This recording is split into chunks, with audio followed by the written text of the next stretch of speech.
Welcome back to Cabral HouseCall. I'm Steve Cabral, board-certified naturopathic doctor, and today on this HouseCall, we're going to be answering your questions on supplements, vegan-based diets, and even if tea and smoothies count as water. So let's get right into it. Thank you again for sending in your questions today. Remember, I answer all of your questions. All you have to do is go to stevencabral.com/askcabral, and you can submit your question for free, and I will answer it on an upcoming house call. So definitely tune in. I answer every single one that comes in. If two might be the same or very, very similar, we simply combine it, but I will answer that question. All right, first question today is from Chase. Chase is asking, is melatonin bad for you?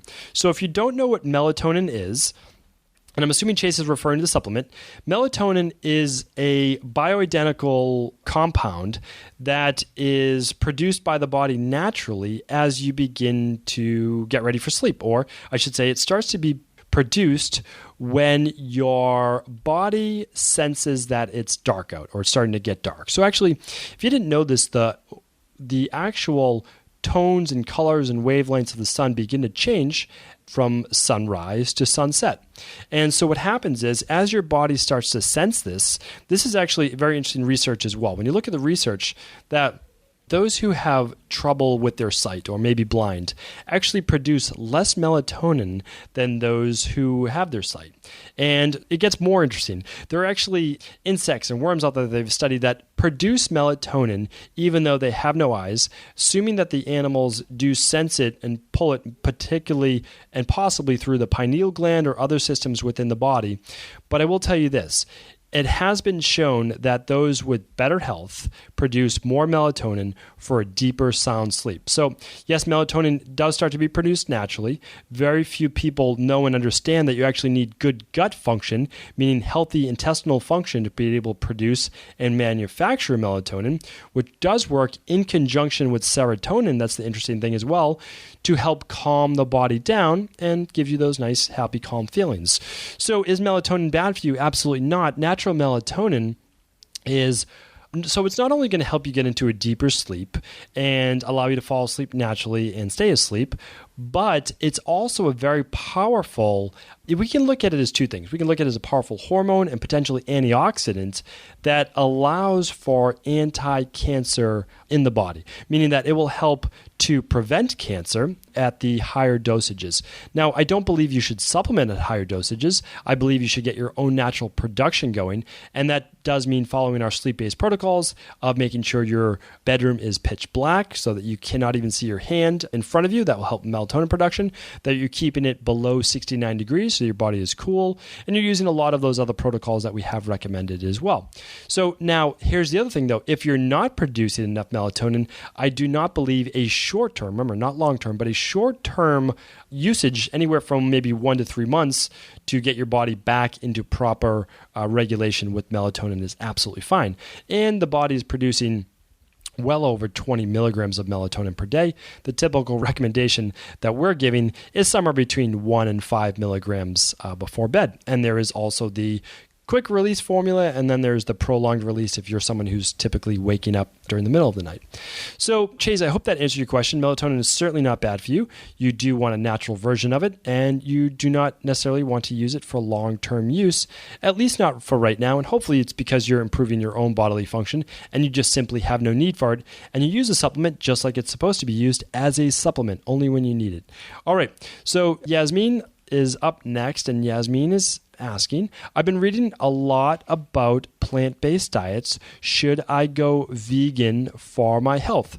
So, difference between vegan and vegetarian. Vegan, you're not eating any animal-based products at all, and a lot of true vegans are not using any animal-based products besides for food at all in their life, like no leather, those types of things. But let's just concentrate on food today.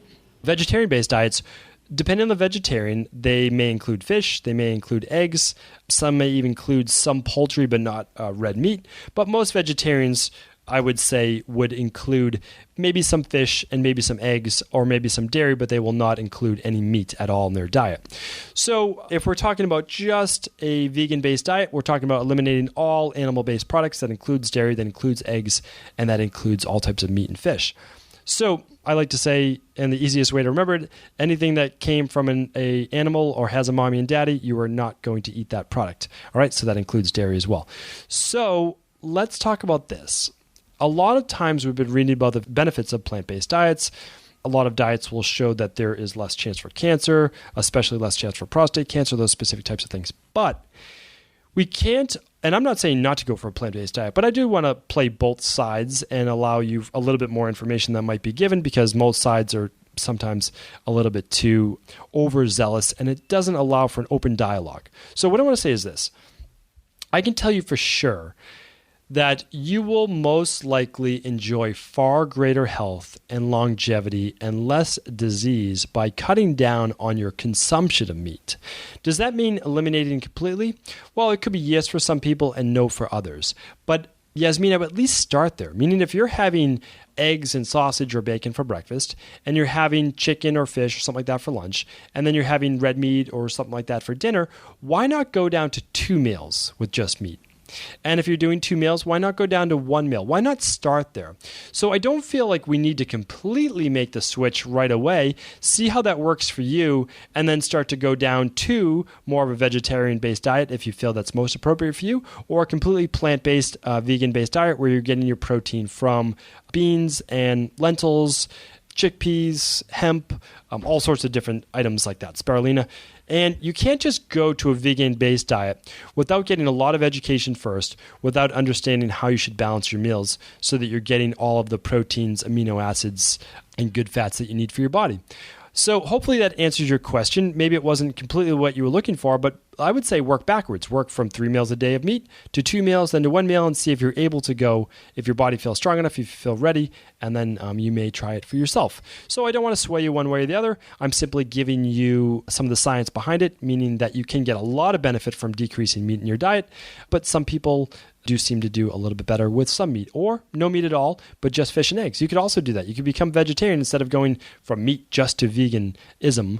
You could enjoy some fish and eggs instead of meat.